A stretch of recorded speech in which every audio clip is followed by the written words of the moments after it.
السلام عليكم ورحمة الله وبركاته. ازيكم يا اغلى متابعين في الدنيا؟ يا رب تكونوا بخير وفي افضل حال. النهاردة هنعمل مع بعض فيديو جديد. النهاردة روتين تنظيف وترويق وطبخ وكل حاجة هتشوفوها في الفيديو ده من اول ما صحيت من النوم لحد بالليل. تابعوا معايا الفيديو، يا ريت اللي ما اشتركش في القناة يشترك دلوقتي حالا ويفعل زر الجرس على كلمة الكل عشان يوصل لكم كل جديد.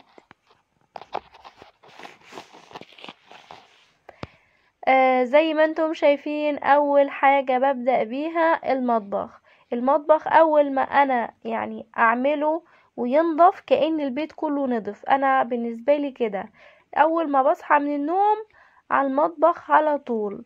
بصوا المطبخ زي ما انتم شايفين كده كانت حالته سيئة خالص بسبب بنتي، والله كانت تعبانة. قعدت بيها يومين. يوم رحت عند الدكتور، وتاني يوم بديها العلاج، وتالت يوم الحمد لله راقت. فقلت بقى ايه، اصحى اشوف اللي ورايا اعمله. عايزه احكي لكم على حاجه كده حصلت معايا امبارح عشان برضو نخلي بالنا من اي حاجه احنا بنعملها في يومنا. بس والله ربنا هو اللي بيستر.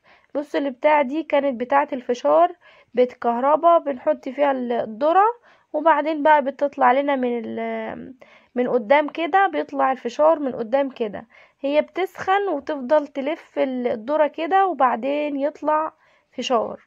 اللي حصل بقى ان هي سخنت جامد، وبعد ما طلعت الفشار يعني من كتر السخونية اللي هي فيها راحت مولعة. ببص لقيت الولعة على الرخامة، وحتى شفتوا انا بوريكم الاماكن اللي كان فيها النار، والخلاط كمان فيه وبتاعة المناديل كمان، وكان على الارض هنا فيه نار. شفتوا بقى كمية النار دي؟ انا كنت بجد يعني في حالة مش قادرة اوصف لكم انا كنت عاملة ازاي.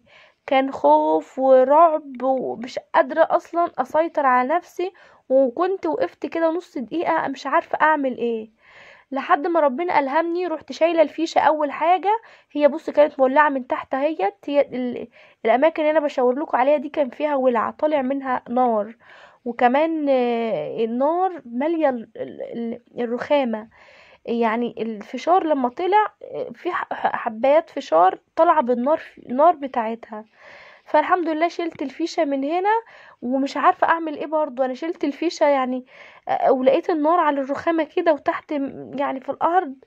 اول حاجه الهمتني ان انا جبت اهي، جبت الدفايه اللي انتم شايفينها دي كانت قدامي، ورحت جايباها وفضلت ان انا اهبط بيها النار لحد ما الحمد لله ربنا سترها والنار هديت خالص. بس اتحرقت زي ما انتم شايفين. قلت في داهية، بس اهم حاجة ان احنا بخير انا وولادي، وعدت على خير. والله من كتر الرعب ولادي كانوا خايفين عمالين يبصوا كده. بعدها بنتي تقولي هو احنا كنا هنموت يا ماما؟ ربنا يحفظنا ويحفظكم جميعا ويحفظ اولادنا ويحفظ اولادكم يا رب العالمين. انا بقى بنضف الرخامة اهوت. هنا انا كنت بله ترمس من امبارح، وحطيته في الحلة اهوت، واحطه على النار علشان يغلي. شفتوا الحصالة الصفرة دي؟ انا لسه اول مرة احطها على قدامي كده. هنحوش فيها ان شاء الله مع بعض، ونبقى نفتح لما تتملي نبقى نشوف مع بعض يعني في القناة ان احنا حوشنا كام فيها. كل يوم هنحط فيها مبلغ، والفكة اللي هتفيض هنحطها فيها ونشوف هتحوش قد ايه. هنا بقى بصوا من الخلاط ده كان طايله نار، فكانت برضو مقصرة فيه كده، عاملة اللي هو صفار كده مطرح النار. فقلت بقى اغسله غسلة نظيفة كده واحطه بالمرة يعني يبقى نظيف. والرخامة برضو كان فيها اثر من النار كده صفار، فغسلتها. غسلت ببريكس ده حلو قوي لكل الاغراض بصراحة. يعني انا بغسل بيه البوتاجاز، بغسل بيه الرخامة، ممكن اغسل بيه الحمام، المع بيه الحواض. حلو قوي وبيلمع، واللمعة بتاعته جميلة بصراحة، منتج هايل. هنا بقى بصوا المواعين دي، انا مش عارفة الاطباق والحلل دي جت امتى اصلا، والله ما انا عارفة. الحاجات دي فضيت امتى ولا اتوسخت امتى مش عارفة. بس كله هيخلص، وكله مع يعني انت اتشجعتي خلاص، دخلتي المطبخ حتى مهما كان ايه اللي قدامك، طالما اتشجعتي وقلتي انا هعمل، بتلاقي الحاجة يعني اتعملت ونجزتي في اسرع وقت والله. بس النية ان انا خلاص هدخل انضف. مثلا طلعت لقيت الصالة مكركبة، هتلمي بس اول ما تلمي بس اللعب بتاعت الولاد، هتشيلي الفرشة، هتلاقي نفسك خلاص الصالة خلصت. وراحة نفسية بقى ما اقولكيش بعد ما النظافة والحتة تبقى رايقة كده، يا مش عايزة اقول. هنا بقى كنت خلاص خلصت المواعين اهوت، وبغسل الطبق، وهخلص بقى المواعين كده، وانا حطيتها على الرخامة ورايا تتصفى، الرخامة اللي انا لسه غسلاها، فرشت عليها فرشة كده وحطيتها تتصفى على الرخامة. حطيت غسيل وشلت غسيل. وطبعا كل يوم المعتاد الغسالة لازم تشتغل، نشيل منها غسيل ونحط فيها غسيل. فالحمد لله يا رب، ربنا يبارك لنا في ولادنا ويوسخوا وينبسطوا ويلبسوا، واحنا نتعب وراهم. ربنا يدينا الصحة وطول العمر يا رب، ويديكم الصحة وطول العمر يا رب. لمعت برضو الحوض والحيطة اللي ورا الحوض دي برضو غسلتها ونضفتها ونشفتها. يا ريت نصلي على النبي في الكومنتات، اللي وصل معايا لحد هنا يصلي على النبي في الكومنتات، ونضغط لايك علشان الفيديو يرفع معانا ويوصل لأكبر عدد من المتابعين، عشان نشجع كده مع بعض ونعمل فيديوهات تانية كتير. هنا بقى كنت ببص على الترمس اهوت، كان لسه يعني ايه شوية، فقلت اعطل نفسي يعني، لا انا اشيله دلوقتي عبال ما اغسل البوتاجاز، وبعد كده ابقى احطه تاني يكمل سوا براحته عادي. هنا بقى ايه، انا حطيت شوية بريكس، ده بيلمع حلو قوي، بيلمع الستانلس وجميل بصراحة. المفرش ده انا عايزة اغيره، بس قلت بقى ايه لسه برضو يعني شفته كده لقيته لسه حلو يعني يستحمل كمان شوية، على بال ما اجيب واحد انزل المدينة بتاعتنا وانزل اجيب بقى ايه مفرش حلو نبقى نعمله مع بعض. العيون دي بص العيون اللي فيها السواد دي اللي هي الصغيرة، العين الصغيرة دي السواد ده مش دهون خالص، السواد ده من مثلا يا جماعة بيبقى معايا فوطة مطبخ وبشيل بيها حاجة من على البوتاجاز وبتبقى سخنة، ساعات تلزق في العين وتروح محروقة وعاملة كده، مهما اطلع فيها مش راضية تنضف. انما الدهون انا ما برقمش الدهون على البوتاجاز، اول باول بغسل العيون وبغسل البوتاجاز ودايما يبقى نضيف.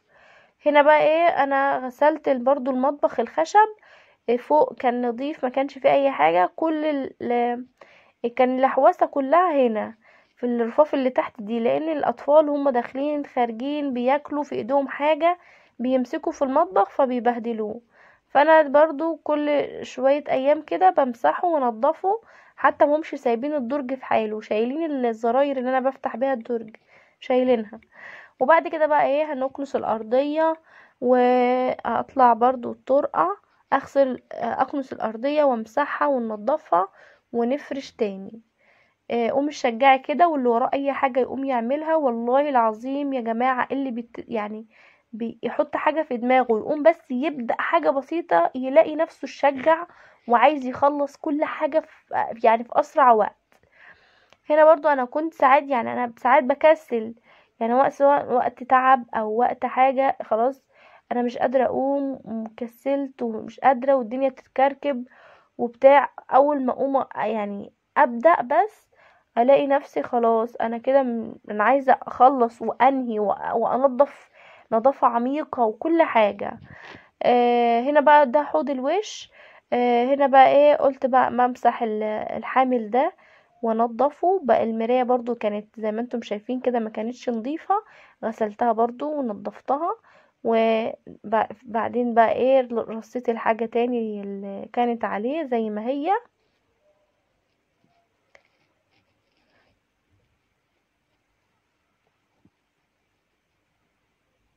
بس كده خلصنا، نبص بقى ايه على الحوض. معايا برضو ده من اللي هو البريكس اللي انا بقولكوا عليه، بيلمع حلو قوي، بيلمع الخلاطات دي كويس قوي، بيلمع الحوض بسفنجة يعني بسفنجة بسيطة هيت وبيلمع ويبقى زي الفل، يعني في دقايق تلاقي الحوض نضف والدنيا نطفت والدنيا بقت تمام. برضو بقى جبت الشرشوبة اهوت بمسح الارضية وبنلمعها، وهطلع برضو برا على الطرقة بالمرة ومسحتها ونضفتها، وهنفرش. وكده بقى ايه الدنيا، والكركبة اللي كانت موجودة خلاص بقت مية مية وتمام، والدنيا بقت هادية وراحة نفسية. بعد كده بقى ايه انا اعمل بقية الحاجة بنفس وانا مرتاحة ان المطبخ نضف. بعد كده بقى ايه انا هعمل بقى اللي ورايا تاني، بس انا يعني مبسوطة من جوايا ان اهم حاجة راحت من هو والحمام، المطبخ والحمام اول حاجة، وبعد كده بقى ايه نشوف الاوض والصالة والدنيا بقى اللي ورانا. الحافظة دي الولاد كانوا بيلعبوا واللعب بتاعتهم، وطبعا وبياكلوا مثلا شيبسيات الحاجات دي. المهم ايه كان برضو مش نظيفة، فشلتها. قلت بقى ايه بدل ما اكنسها بالمكنسة بالكهرباء، لا اشيلها بحالها كده واطلع انفضها واسيبها في الشمس شوية تتهوى على بال ما اخلص اللي ورايا. هنا بقى جبت المكنسة بالكهرباء، السجادة دي كانت نظيفة اصلا، انا غسلاها قريب وفرش عليها الحافظة فكانت نظيفة. شديتها بالمكنسة بالكهرباء كده اللي فيها تراب فيها حاجة.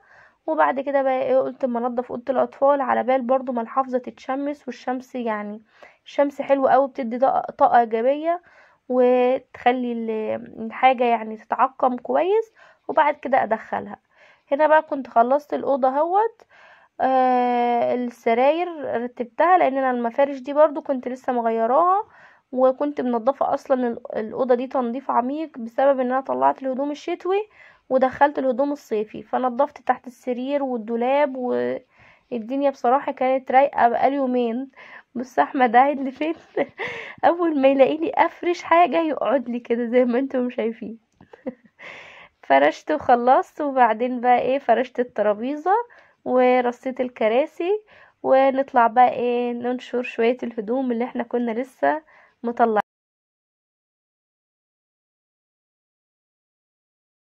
الزرع اللي قدام البيت ده حلو قوي بصراحة. هو بيت قدامنا بس شوية الشجر اللي زرعينهم الناحية دي والناحية دي جميلة قوي. الشجر بيدي راحة نفسية، الطبيعة حلوة قوي يا جماعة. الأرياف جميلة قوي في الشجر. لو الواحد مثلا زهقان وعايز يغير جو يطلع بس على الأرض الزراعية كده يشوف الشجر والزرع والهواء والمية طبعا، والمناظر الطبيعية دي بتدي راحة نفسية رهيبة. انا كده بقى خلصت اهوت كل حاجة وضلمت الاوض والدنيا بقت تمام. ندخل بقى نشوف هنعمل الغدا بتاعنا ايه. هنعمل برضو شوية محشي وفرخة حلوة كده. النهاردة كان جمعة، انا مصورة الفيديو ده كان يوم الجمعة، ومسوقين يوم الاربع، وكنت عاينة الكرنباية وقلت بقى ايه اطلعها يوم الجمعة كده بعد الصلاة ونعمل المحشي. بصوا كده في ثانية كان الاكل اتعمل في غمضة عين. انا بصراحة كنت زهقت تصوير وقلت بقى ايه اعمل المحشي كده بمزاج وخلاص، ومن غير تصوير ومن غير حاجة. لان انا كنت عاملة الفراخ دي معاكم برضو في فيديو قبل كده، وكنت عاملة المحشي ده في فيديوهين اتنين قبل كده محشي الكرنب، فمش مستاهل بقى ان انا اصور تاني. فكده بقى خلاص الاكل بتاعنا والغدا جاهز. ده الترمس بتاعنا اللي احنا كنا عاملينه الصبح. قلت بقى ايه قبل ما بالليل كده كان الكلام ده المغرب، قلت املحه واسيبه على جنب عشان بكره ان شاء الله ناكل منه. خلصته وحطيت عليه شويه ملح وشويه شطه وشرايح ليمون، واغطي عليه واسيبه بقى على جنب. الشتا بيحب الحاجات دي، التسالي الفشار الترمس الحاجات الحلوه دي.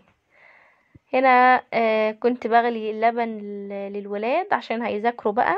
اليوم بتاعنا خلاص كده ما عادش في اي حاجه تاني. صبيت لهم اللبن وهناخده ونطلع بره على الترابيزة ونذاكر. وبعد المذاكرة فتحت بث مباشر، وبعد البث المباشر نيمت الولاد وبسجل لكم دلوقتي.